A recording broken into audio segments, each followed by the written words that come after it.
Hi, and welcome to the Ideal Calibrations How to Calibrate Your Gas Detector series. Today we're going to be looking at the RAE Systems ToxiRAE 3.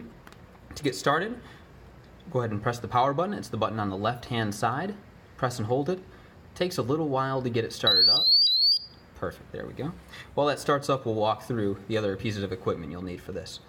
Number one, you're going to need a fixed flow regulator. This is a C10 fitting on the bottom. It can be anywhere from 0.5 liters per minute up to 1 liter per minute. This is a 0.5 liter per minute that we have in the shop. On here, this is your calibration tubing. So you're going to put this tubing on top of the regulator. It needs to have this little adapter that you can get from RAE Systems. If you don't have that, give us a call and we can help you order it. First step is going to be to put the tubing on top of the regulator.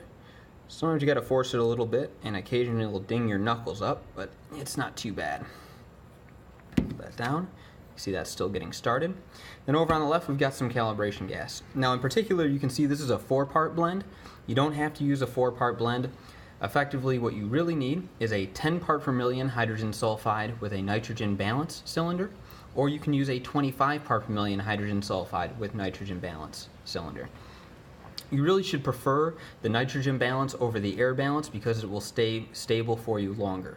There's less for the hydrogen sulfide to react in there with the cylinder. You don't have to get this size. This is a 58 liter, but I recommend getting the 58 liter. It'll stay stable longer for you than a 30 liter cylinder.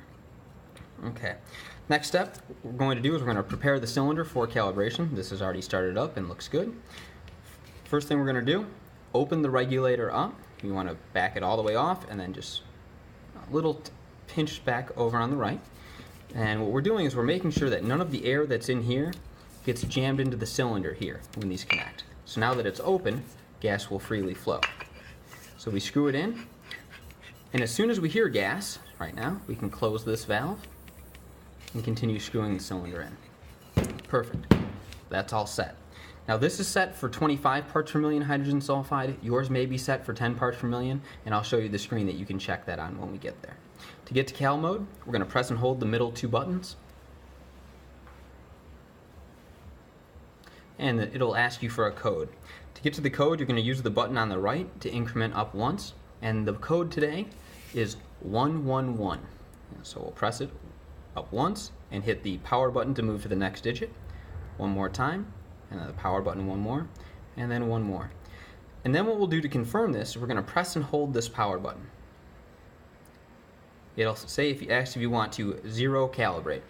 Now normally you can just go straight to it and hit yes, and it'll hit 0 mode for you and begin the process.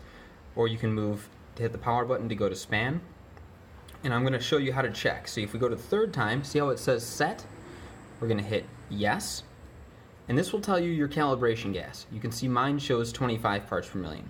Yours may show 10 or some other value. Just make sure it matches what's in your cylinder. To get out of this menu, press and hold the power button.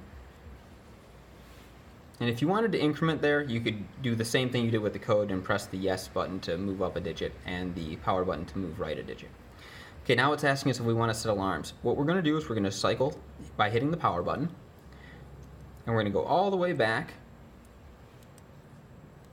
to 1 past end. So it says now we're in cal mode. This is where we started. This is 0 calibrate. We're going to hit yes, and it's going to begin the process.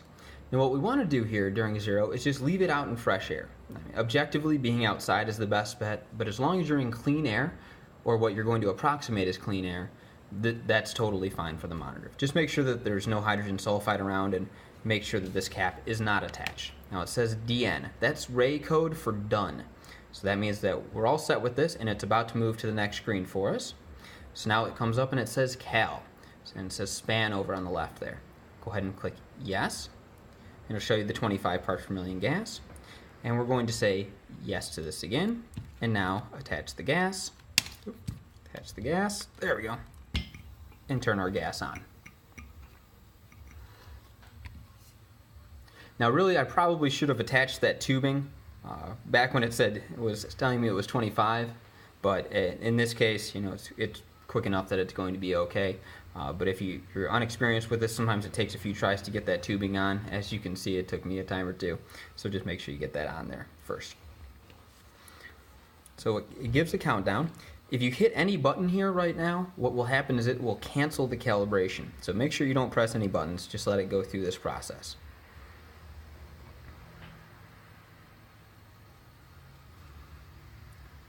About 10 seconds left. If you have any questions or anything screws up during the calibration, you can always give us a call.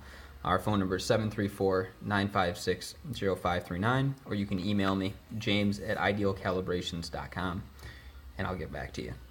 Okay, it says done, 25 parts per million. You can see the screen here, it's showing the value 25.2, 25.1. What that's doing is it's showing the current value that the sensor is reading. So what we're going to do, just turn the gas off, pop that off, and you can see the monitor goes to the next stage. This is the next stage of the menu for set if we wanted to change the span gas. So no, we're all done. This is good.